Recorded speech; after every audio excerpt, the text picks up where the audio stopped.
Okay sir, चलिए पहले question के साथ देखिए, पहला क्वेश्चन हमारा है कि मिलाला शब्द जो है, ये जनजाति से रिलेटेड है, ठीक है? और मिलाला किसको कहा जाता है, इसका मतलब क्या होता है, ये बताना है। ये पहले भी आ चुका है। ओके, पहले का राइट आंसर बता दीजिए सर, कौन देगा पहले का सही उत्तर?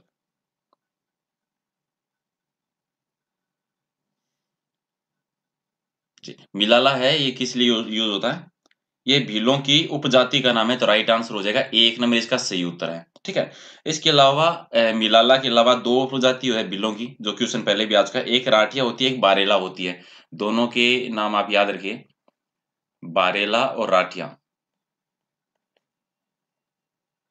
ओके, चलिए क्वेश्चन नंबर 2 देखिए। दूसरा हमारा क्वेश्चन है कि लोक संगीत की वह जनजाति जो मुख्य तौर पर नागौर में और जोधपुर जिले में पाई जाती है। कौन सी जनजाति है जो नागौर और जोधपुर जिले में है, जो कि लोक संगीत से जुड़ी हुई है? और हिंट के लिए अगर आपको बताऊं, तो उसकी उपजातियों में आपका कानोता आता है, कालेट आती है, जोड़ा आती है। जी बिल्कुल, मीरासी हो जाएगा, राइट आंसर हमारा डी हो जाएगा इसमें। ओके, जी मांगनियार भी आपका आंसर सही आया था, लेकिन नागौर और जोधपुर का पूछा था ना, इसीलिए आपका ऑप्शन चेंज हो गया था। डी राइट आंसर हो जाएगा इसका। क्वेश्चन नंबर 3 है कि लोक संगीत की वह जनजाति जिसका शाब्दिक मतलब निकलता है मांगने वाला, यानी जिस जनजाति का जो नाम है उसका मतलब निकलता है मांगने वाला। राइट आंसर क्या हो जाएगा? जी, मांगनियार हो जाएगा, राइट आंसर सी हो जाएगा हमारा। और ये खासतौर से एक मुस्लिम जनजाति है, ठीक है? जी बिल्कुल। क्वेश्चन नंबर 4 देखिए। 4 हमारा है कि तीड़ो तेरो जो है ये क्या है? किसको कहा जाता है? तीड़ो तेरो, 4 का राइट आंसर।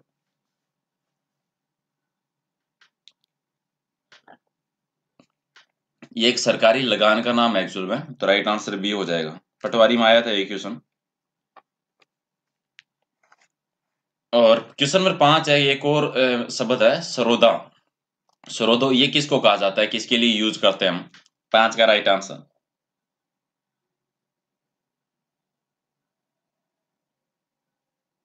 जी, ये नाक में से जो श्वास निकालते हैं, उससे जो शुभ फल के बारे में जो बताने की जो विद्या होती है, उसके लिए ये शब्द यूज किया जाता है, तो ए हो जाएगा इसका राइट आंसर। क्वेश्चन नंबर 6 है कि मजल शब्द जो है इसका क्या मतलब होता है? मजल किसको कहा जाता है? बहुत बार एग्जाम में आया है क्वेश्चन, ये गलत नहीं हो जाना होना चाहिए। जी, यात्रा करते समय जो बीच मार्ग में रास्ते में जो ठहरने की जो जगह होती है ना, उसको मजल के नाम से जाना जाता है। राइट आंसर हो जाएगा इसका सी।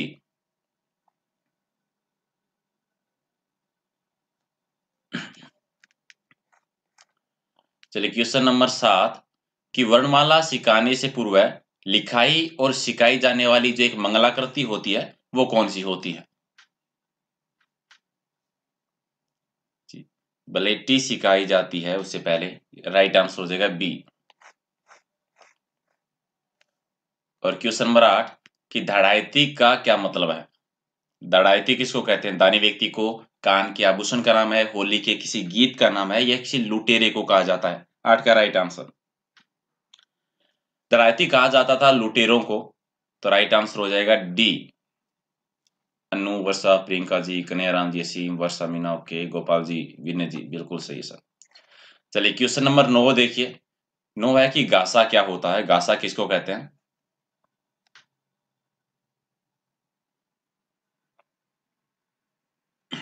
जी, ये एक तरीके से विशेष प्रकार का एक लेप होता है, और जिसका उपयोग किस तरह से करते हैं, जो बाल होते हैं उनके आगे के भाग को पट्टियों की तरह खड़ा करने के लिए जो काम में लिया जाता है, ये लेप होता है। राइट आंसर हो जाएगा डी। और आरण किसको कहते हैं? क्वेश्चन नंबर 10, आरण किसको कहेंगे? जी, लोहार की जो भट्टी होती है ना, उसको आरण के नाम से जाना जाता है। बी इसका राइट आंसर हो जाएगा। अनिता, विनय, गोस्वामी, विवेक, ओके, शेख जी आपका भी राइट है। सुनील कुमार जी, चलिए। और क्वेश्चन नंबर 11 है कि गंजीफा, घोड़ादड़ी और डाल कुदावनी, ये सारे किसके नाम है? डाल कुदावनी तो सबने खेला होगा जी। राजस्थान के ये लोक खेल के नाम है, ठीक है। इसके अलावा भी और जो आते हैं, चरबर जो आती है, मारदड़ी जो आती है, नारछारी जो आती है, और एक शब्द और आता है ईदूती चगा के नाम से, वो भी पहले क्वेश्चन आ चुका है, तो राइट आंसर हो जाएगा बी। क्वेश्चन नंबर 12 हमारा है कि रूपण माता का से संबंधित जो स्थल है वो कौन सा है? रूपण माता, विनय कुमार जी आपने कर लिया है? जी सर बिल्कुल, ओके। तो 12 का राइट आंसर बताइए। जो हल्दी घाटी में है, जो शाही बाग है, ये हो जाएगा इससे संबंधित, राइट आंसर हो जाएगा सी। और क्वेश्चन नंबर 13 है कि पनेर गांव जो है वो कौन सी जिले में है? पनेर गांव, पनेर गांव वही है जो तेजाजी की पत्नी थी ना, जो पेमल दे, उनका जन्म स्थान है, जहां पर पेमल दे ने श्राप दिया था कि ये गांव कभी भी फलेगा फूलेगा नहीं, वही ये पनेर गांव है। कौन सी जिले में ये? अजमेर जिले में, राइट आंसर हो जाएगा बी।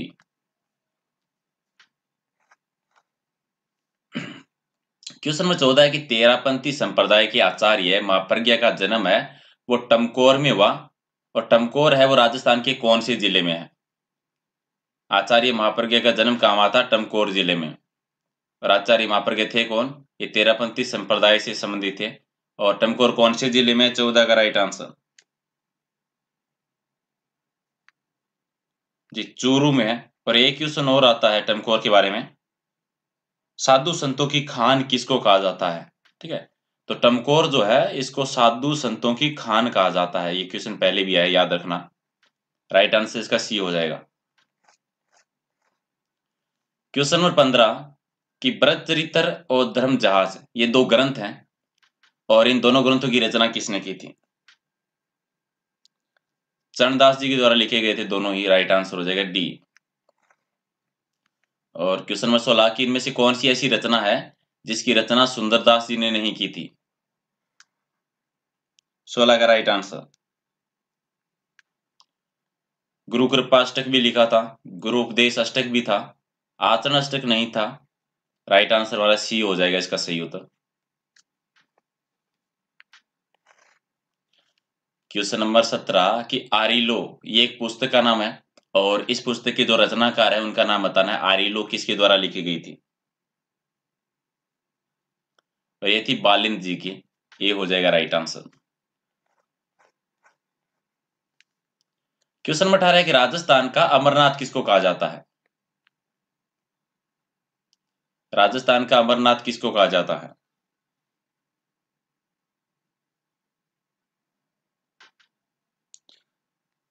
जी, परशुराम महादेव मंदिर को कहा जाता है, और ये कौन से जिले में है? ये भी याद रखना है, पाली जिले में है ये, ठीक है। राजस्थान का अमरनाथ किसको कहते हैं? परशुराम महादेव जी की मंदिर को, जो कि कौन सी जिले में है? पाली जिले में है। और एक बार इसके पर्टिकुलर क्षेत्र का नाम पूछा गया था, तो पाली का जो सादड़ी कस्बा है, वहां पर एक गुफा है, उस गुफा में ये मंदिर बना हुआ है, तो वो भी आप याद रख लीजिए साथ में। क्वेश्चन नंबर 19 है कि जैसलमेर में निम्न में से कौन सा मंदिर जुड़वा मंदिर के रूप में स्थित है? जुड़वा मंदिर के रूप में कौन सा मंदिर जाना जाता है? 19 का राइट आंसर जी, शांतिनाथ जी का और कुत्थुनाथ जी का जो मंदिर है उसको जाना जाता है, राइट आंसर सी हो जाएगा।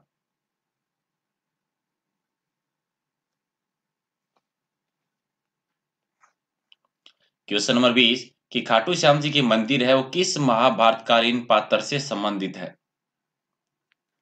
खाटू श्याम जी जो हैं, सिंपल भाषा में कहें तो रियल में खाटू श्याम जी है कौन?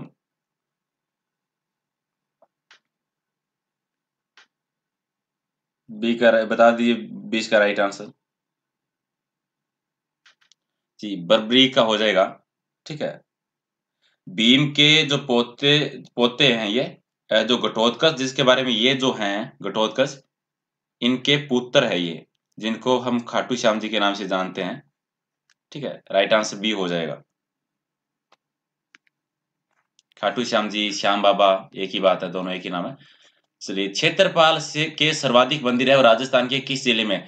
क्षेत्रपाल का मतलब होता है हम स्थानीय स्थल पर कोई देवता होता है ना, पर्टिकुलर क्षेत्र का कोई देवता, उसको क्षेत्रपाल कहते हैं। ठीक है, अलग अलग किसी गांव में कोई देवता होता है, पर्टिकुलर क्षेत्र का कोई जो देवता होता है उसको क्षेत्रपाल कहते हैं।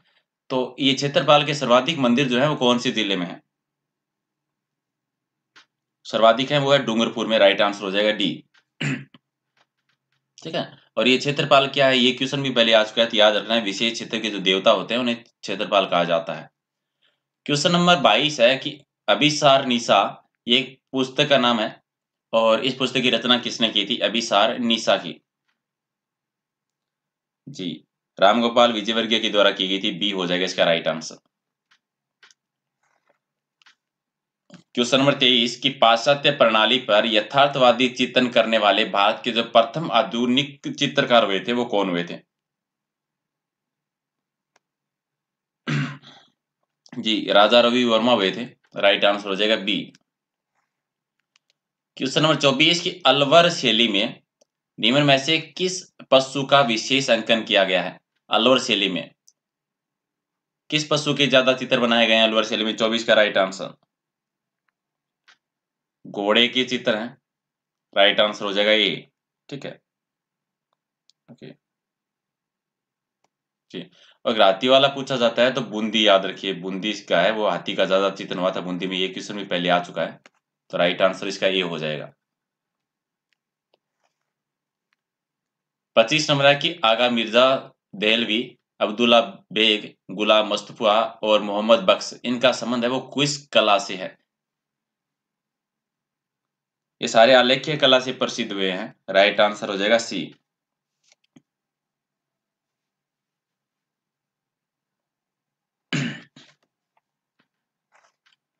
और क्वेश्चन नंबर 26 कि किस नगर के निकट पालीताना मंदिर स्थित है? पालीताना मंदिर कहाँ पे है? जी, यह है भावनगर में, राइट आंसर हो जाएगा सी। और क्वेश्चन नंबर 27 कि बड़ा इमाम बाड़ा है वो कहाँ पर स्थित है? बड़ा इमाम बाड़ा, जिसको भूल भुलैया के नाम से भी जाना जाता है। जी बिल्कुल, लखनऊ में है ये, राइट आंसर इसका ये हो जाएगा। और क्वेश्चन नंबर 28 की हदीस क्या है? हदीस किसको कहा जाता है?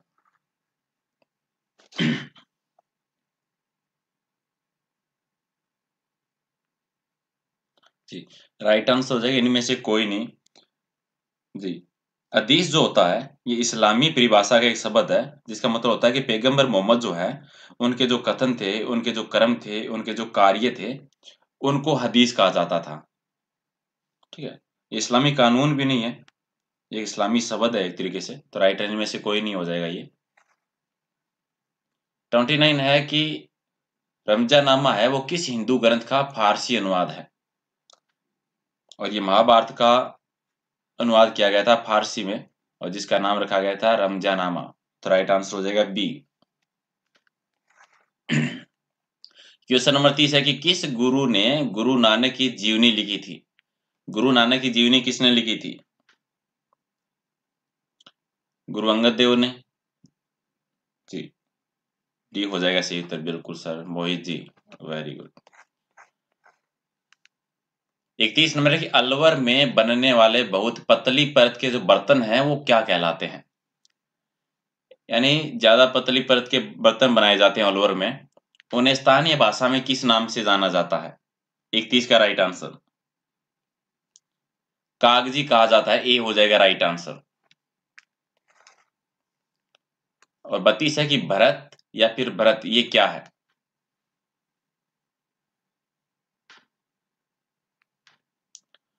धातु की ढलाई का जो कार्य होता है उसको भरत कहा जाता है, ए हो जाएगा इसका सही आंसर। 23 है कि बड़ू, ये नागौर में है, इसमें कसीदा युक्त जूतियां परियोजना है वो किसके सहयोग से चलाई जा रही है? जूतिया परियोजना, और ये संयुक्त राष्ट्र संघ के सहयोग से चलाई जा रही है, डी हो जाएगा राइट आंसर। क्वेश्चन नंबर 34 बता दीजिए कि कौन सी हस्तशिल्प कला है जिसको इनसाइक्लोपीडिया ऑफ ब्रिटेनिका के नाम से भी जाना जाता है? इनसाइक्लोपीडिया और ब्रिटेनिका, इस तरह से इसमें स्वर्ण अक्षरों से अंकित है 34 का राइट आंसर।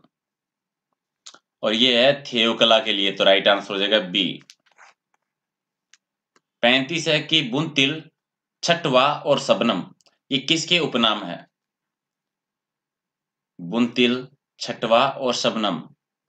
विष्णु जी, बेटा जी याद रखना, जितने भी आप लोग आई लव यू लिख रहे हो ना यहाँ पे, एक भी ऑप्शन आई लव यू का नहीं मिलेगा एग्जाम में, पक्का। चले कोई ना। 35 का देखिए, मीनाकारी के उपनाम है ये सारे, तो राइट आंसर सी हो जाएगा।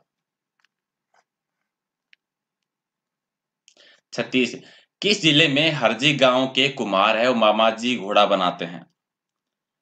किस जिले के हरजी गांव के कुमार है और मामाजी के घोड़े बनाते हैं?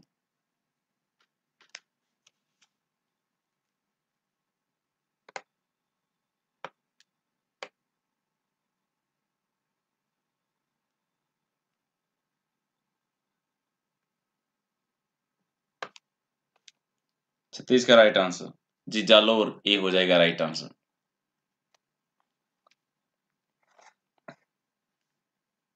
37 है कि किस जिले में बू गांव है जहां पर बने मिट्टी के खिलौने मारवाड़ में दूर दूर तक प्रसिद्ध है? ये बू गांव कौन से जिले में जो मिट्टी के खिलौने के लिए प्रसिद्ध है?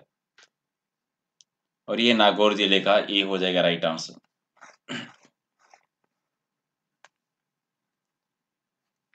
लिकाई या लिपाई, टिपाई, नुकलिया और चुका, ये सारे किससे संबंधित है? लिकाई, लिपाई, टिपाई, नुकलिया और चुका।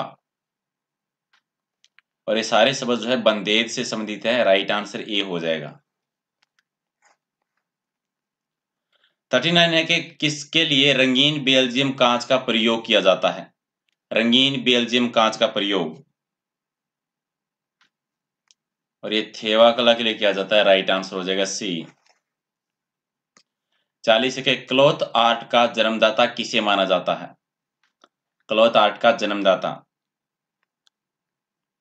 कैलाश जागोटिया को माना जाता है, ये इसका राइट आंसर है। मधु बिश्नोई, कोई बात नहीं मैम, आप फिर से देख लेना दोबारा वीडियो। 41 नंबर की मारवाड़ के देसी कपड़ों में सर्वोत्तम गिने जाने वाली टुकड़ी किन जिलों में बनाई जाती है? मारवाड़ के जो देसी कपड़े होते हैं उनमें जी, नागौर और जालौर में बनती है, राइट आंसर हो जाएगा बी। 42 है कि खरवालिया, सलावट, कारूक और सुतार, ये सारे शब्द हैं वो किससे संबंधित है? खनवालिया, सलावट, कारूक और सुतार, और यह पत्थर उद्योग से रिलेटेड है सारे। एक मिनट, क्या कह रहे हो आप? मैं एक बार कमेंट देख लेता हूँ, थोड़ा सा समझ में नहीं आया मुझे आपने क्या बोला।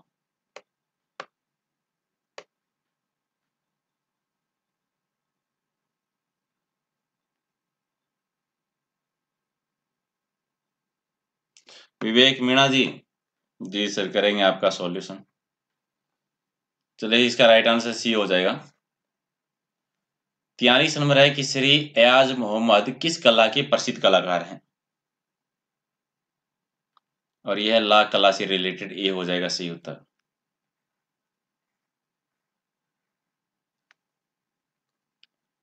44 की पिंडी या फिर मालड़ी किससे संबंधित है?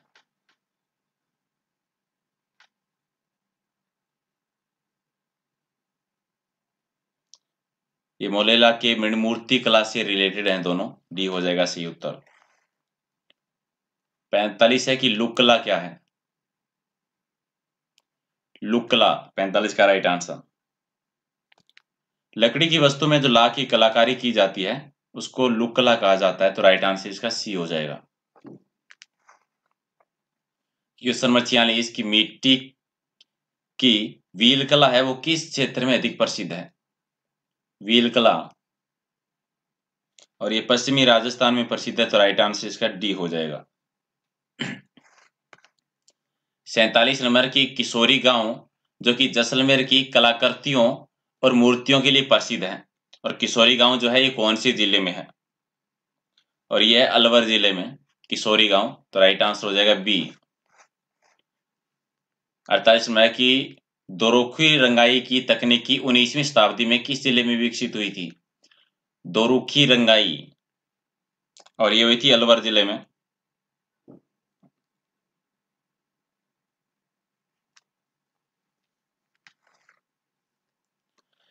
फोर्टी नाइन की सलमा सितारों के कार्य के लिए प्रसिद्ध स्थान कौन सा है? सलमा सितारे कार्य के लिए खंडेला प्रसिद्ध है, और खंडेला जो है ये सीकर जिले में, तो राइट आंसर डी हो जाएगा। 50 नंबर की भीलवाड़ा की दूर से ही चमकने वाली प्रसिद्ध बॉर्डर की छपाई में प्रयुक्त क्या किया जाता है? पहली बात कि बॉर्डर की छपाई है वो कहाँ की प्रसिद्ध है? भीलवाड़ा की, और इसमें अभ्रक का प्रयोग किया जाता है। राइट आंसर इसका ए हो जाएगा। क्वेश्चन नंबर 51 की निम्न में से कौन सा मंदिर चोलों से संबंधित नहीं है? कौन सा मंदिर है वो चोलों से संबंधित नहीं है? इसमें कैलाश मंदिर नहीं है, बी हो जाएगा इसका सही उत्तर। और क्वेश्चन नंबर 52 कि देवपाल के काल में नालंदा विहार बनाने वाले पुत्र देव कौन थे? नालंदा विहार बनाने वाले, और ये शैलेंद्र राजा थे, ए हो जाएगा सही उत्तर। 53 है कि बलाल सेन ने निम्नलिखित में से किस ग्रंथ की रचना की थी? कौन सा ग्रंथ है बलाल सेन के द्वारा लिखा गया है? और दान सागर लिखा गया है, ये हमारा राइट आंसर हो जाएगा। 54 है कि हम्पी में विठल स्वामी के मंदिर का निर्माण किसने करवाया था? विठल स्वामी का मंदिर जो कि हम्पी में, इसका निर्माण किसके द्वारा करवाया गया था? कृष्ण देव राय के द्वारा करवाया गया था। राइट आंसर हो जाएगा डी। और 55 नंबर है कि कृष्ण देव राय के दरबार में अष्ट दिग्गज कौन थे? अष्ट दिग्गज, और ये 8 तेलुगु कवि थे, उनको कहा जाता है, बी हो जाएगा राइट आंसर। 56 के निम्नलिखित में से शून्यवाद के व्याख्याकार कौन थे? शून्यवाद, जी नागार्जुन जी। राइट आंसर हो जाएगा सी। क्वेश्चन नंबर 57 कि प्रादिरूपतु किन राजाओं की स्तुति पर कविताओं का संग्रह है? ये 6 राजाओं का संग्रह था। राइट आंसर ए हो जाएगा। चलिए 58 देखिए कि निम्नलिखित में से किस विवाह प्रकार में कन्या के पिता के द्वारा एक जोड़ी गाय देने की प्रथा थी? विवाह का ऐसा कौन सा प्रकार था जिसमें कन्या के पिता के द्वारा एक जोड़ी गाय लेने की प्रथा थी? क्वेश्चन नंबर 58, तो ये होता था आर्ष विवाह में। राइट आंसर ये हो जाएगा। 59 60 है सर जी। सेकंड लास्ट क्वेश्चन है कि निम्नलिखित में से कौन है वो वीर शैव धर्म के व्याख्याता थे? वीर शैव धर्म के, इसमें बसव थे। और ये हमारा लास्ट क्वेश्चन आज का कि निम्नलिखित में से किसने कभी संन्यास ग्रहण नहीं किया? इनमें से कौन है जिन्होंने कभी भी संन्यास ग्रहण नहीं किया था? जी वल्लभाचार्य ने नहीं किया था। राइट आंसर डी हो जाएगा। चलिए ये तो हो गए आज के 60 क्वेश्चन, पीडीएफ का पता ही है। अब देखिए सर अगर ज्यादा क्वेश्चन लो, 60 क्वेश्चन लो तो आप कहते हो सर कितने क्वेश्चन और रह गए, और अगर 20 क्वेश्चन का वीडियो बनाने का मेरा मन नहीं करता। कम क्वेश्चन लो तो कहते हो सर ज्यादा क्वेश्चन लिया करो। मतलब आपकी शिकायतें हमेशा रहेगी कुछ ना कुछ, है ना। चलिए ओके सर। नहीं एक चीज जो एक दो के कमेंट आए थे सर टॉपिक वाइज कीजिए, तो ठीक है हम कोशिश करेंगे कि टॉपिक वाइज जीके करने की कोशिश करें, कवर करेंगे, ठीक है। ओपी सैनी जी, पेपर का कोई इजी नहीं होता सर, पेपर हार्ड ही होते हैं, पेपर का क्या इजी होता है। और क्वेश्चन का कोई भी बड़ा छोटा नहीं होता। प्रॉब्लम क्या होती है पता है कि आपका सिलेबस इतना लंबा होता है, और एक टॉपिक से पूरा हिस्ट्री है, जैसे हिस्ट्री के आपके एग्जाम में 2 क्वेश्चन आते हैं, ठीक है, तो किसी भी टाइप के क्वेश्चन आ सकते हैं, हमें तो सारी तैयारी करनी पड़ेगी ना, है ना। क्यों आप शादी में जाते हो, नई सिर्फ शर्ट पहन के जाते हो, हर चीज नई नई पहन के जाते हो? कभी ऐसा किया है आपने कि पैंट नहीं पहन लियो, शर्ट पुरानी पहन के गए हो, जूते फटे हुए पहन के गए हो, नहाकर नहीं गए हो? नहीं ना, सारी तैयारी करके जाते हो, तो एग्जाम में भी सारे क्वेश्चन पढ़ लेंगे ना हम। जी सर, कोशिश करेंगे सर, ज़रूर करेंगे। और टॉपिक वाइज़ क्वेश्चन करेंगे, और हिंदी का, साइंस का होता ही है मोर दिन में टेस्ट, और थोड़ा-सा शेयर कर दिया करो सर, ताकि कुछ नया कर सकें। इसके अलावा एक चीज़ आप ज़रूर बताना, अभी तो एग्ज़ाम ये वुमेन सुपरवाइज़र का तो 6 तारीख को आपको हो जाएगा। इसके अलावा आने वाले जितने भी जो एग्ज़ाम है, चाहे आप एसएससी की जीडी की कर रहे हो या फिर किसी और एग्ज़ाम की तैयारी कर रहे हो, तो वो एक बार बता देना कि किस एग्ज़ाम की तैयारी कर रहे हो, ताकि उसके अकॉर्डिंग हम 9:30 बजे लाइव टेस्ट शुरू कर सकते हैं। ठीक है? ओके सर, शेयर कर देना, पसंद आया तो लाइक कर देना और कोई भी क्वेश्चन होता है तो कमेंट पीडीएफ 2 जगह से ले लेना, टेलीग्राम या फेसबुक पेज से। किसी वजह से नहीं मिलती है तो इंस्टाग्राम पे मैसेज कर दो सर, मैं भेज दूँगा पर्सनली आपको। इससे ज़्यादा और क्या कर सकते हैं आप लोगों के लिए। वीडियो की डिस्क्रिप्शन में लिंक मिल जाएगा आप लोगों को। कितने टेस्ट कितने बजे होता है? हिंदी का टेस्ट टाइमिंग फिक्स नहीं किया है, लेकिन कल फिक्स कर देंगे 11 बजे से। हिंदी का 11 बजे fix. Okay sir, thank you, good night.